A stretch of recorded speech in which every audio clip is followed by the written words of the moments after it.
And really, here's why I became an engineer. It didn't occur to me to be a comedian because I'm into Venn diagrams this week. So here, what they did is they looked. I had two things when they looked at me in high school. I had math skills and I was good at problem solving. And when that happens, you're an engineer. That's what you are.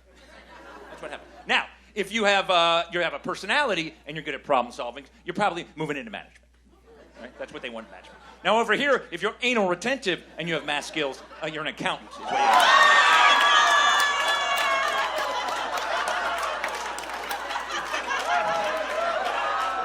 Is there some huge accounting group here?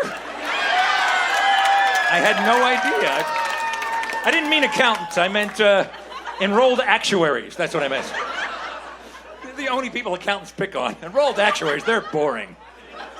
What's the accounting group? Will you tell me? What is it? Beta Alpha Psi? Is that like the accounting honor society? Wow. That is more emotion out of a group of accountants than has ever existed. That's almost like the balance sheet balanced. It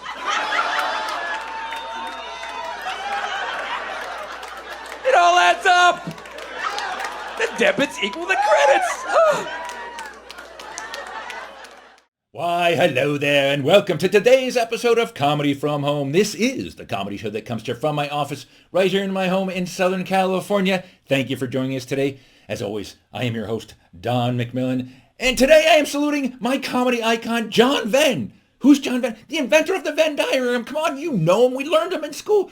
John Venn. Not many people think of comedy when it comes to John Venn, but he has inspired me. I have so many Venn diagram bits. Today's show is all about John Venn and what he has done for comedy. By the way, hope you enjoyed that opening clip. Some live comedy coming up later in the show. More live comedy with the real audience laughing. You might be laughing now. I don't know. That's why it's Comedy from Home. I can't hear you. But let's get to today's show. I prepared slides because I always do. You guys know I've always prepared slides. So I called it Venn and Only Venn. A little joke there on John Venn's name. Get it? Yeah, it's just a little joke. Okay.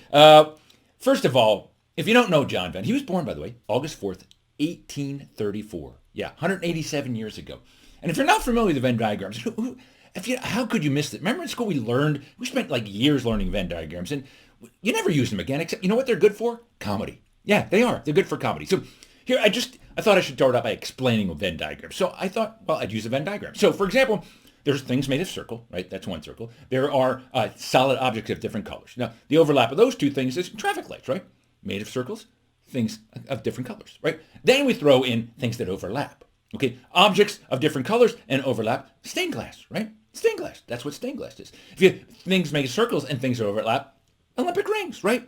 And only made of circles, solid objects, different colors, and things that overlap, Venn diagrams. I'm using a Venn diagram to explain Venn diagrams. Don't you love the way that ties? That's very Escher-like, the way it tunes back into itself. That's my idea there. So here's my little dream. I think on John Venn's tombstone, and I've never been there. I'm sure it's somewhere, and it's a major tourist attraction, John Venn's tombstone. But I like to think that this is what's on John Venn's tombstone right here. I think there's one circle that says people are 187 years old, and a separate circle completely says people who are still alive. Yeah.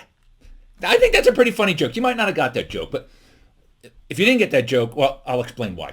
Here's a Venn joke analysis, Venn diagram joke analysis. So to get that joke, there's people who understand Venn diagrams, and then people with a sense of humor, and that overlap is people who got the last joke. Yeah. So this is a Venn diagram to explain why the last joke worked or didn't work, depending on if you got that joke or not. But I love that. I love John Venn's tombstone. It's just my dream. Venn diagrams are a great way of explaining things too. Like if you want to find real news, Venn diagrams I used for years. If I wanted to know what was true, I used Venn diagrams. So you turn on CNN, watch that for a while. But then you can't just go one place. You got to go over to Fox and watch that. And that overlap there, the real news is right there, right? That was how I found what real news. Unfortunately, since about, I don't know, I'm guessing 2008, this is the overlap. Not good. There's no news anymore. Nobody just covers news anymore. But the good news there is that no news is good news. The good news is there's no news. Maybe. I'm trying to look on the bright side. That's what I'm trying to say. Venn diagrams also get to the truth of things. They really do. And this one's a little painful, but I thought I'd share Venn diagram. That was me at age 12, okay? People describe me at age 12, and again, this gets to my... I still think of myself that way in my head. If people described you as husky, my dad once said, you're husky. Yeah, you're husky. Okay. If they say you're big boned, or if they say you're a good eater, you're fat, okay? I was a fat kid, okay? Just deal with it. I was a fat kid. I'm not fat anymore, but I was a fat kid. Don't call people husky or big boned or, hey, he's a good eater. You're fat. That's right, you're fat. Just the way it is. So then I took this Venn diagram truth analysis and I applied it to social media platforms to break down, see where they fall. And basically, they fall into 4 sets, which I'll show you. The first set is for smart people, and then there's a set about smart people. Then there's a set about dumb people and for dumb people. And the 4 major platforms really fall into one of these 4 categories. So we'll start with for smart people, about smart people. And that one clearly is LinkedIn. You go on LinkedIn, it's just smart people looking to hire other smart people. There's nothing funny about LinkedIn. It is the driest, most unappealing of the platforms in terms of just sheer entertainment. There's nothing entertaining on LinkedIn. There really isn't.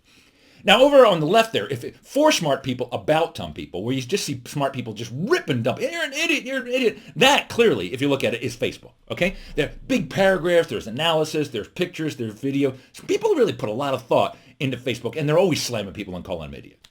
On the other hand, if you have 4 dumb people where they're slamming smart people, well, frankly, they can't type nearly as long, so you got Twitter. That's why you're limited in the number of characters. It's just, dumb people just can't handle big paragraphs and real analysis. They just said, you're an idiot. Much easier on Twitter. And then at the bottom there, about dumb people, for dumb people, and this is so true, spend a half an hour and you will become a dumb person on TikTok. Yeah. TikTok is terrible. I'm telling you, it is a brain sucker. It really is. Seriously, if you don't have ADD, you will after watching. You just look down, flip up a couple times, look up, 12 hours are gone. They're gone. TikTok is terrible for you. Stay away from TikTok. That's my advice. And then finally, I actually applied the Venn diagram analysis to myself. So there's a set of smart people and there's a set of people who are into science. And those would be, of course, nerds. And I consider myself a nerd, but I'm more than a nerd.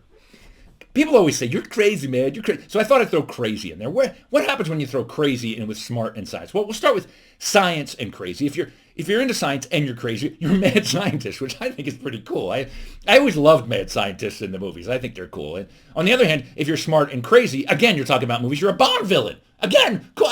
Bond villains are they're pretty entertaining. And if you're smart, into science, and you're crazy, then you're me. Yeah, I'm all those things. I'm pretty close to a Bond villain or a mad scientist somewhere in there. I'm not sure where I fall, but I feel good about myself. And with that, I'm going to wrap up today's show. I hope you had a good time. I hope you really appreciate John Venn for the impact he had on the world, not just comedy, but everywhere. Without him, the world would not be as colorful, it wouldn't be as circular, it wouldn't be as overlapping. So thank you, John, for all you've done. And thank you for joining us today. I hope you had a good time. Don't forget, more comedy coming up in front of a live studio audience coming up just in a little while. In the meantime, be well. Keep laughing. Here comes your video. Here's another sign you're a nerd. I actually analyze my jokes. That's how you know this is an actual joke right now, and here's how I'll just tell you a joke. My nephew recently turned 17, and I wanted to feel 17 again. So here's what I did. I took a Viagra. And then I sat around on a Saturday night for 4 hours with an erection and nothing to do with it. Because that was 17 for me. So that's a pretty good joke, isn't it? Here's why that joke, I'm going to add, you know why that joke works? And for a joke to work, 2 things that you don't normally connect have to overlap. So you can do a Venn diagram analysis to see why that joke works. The 2 things that need to overlap is you have to have been 17 years old and you could not get laid. And that overlap turns to be about 72%. See that? That's why that joke works. Thank you.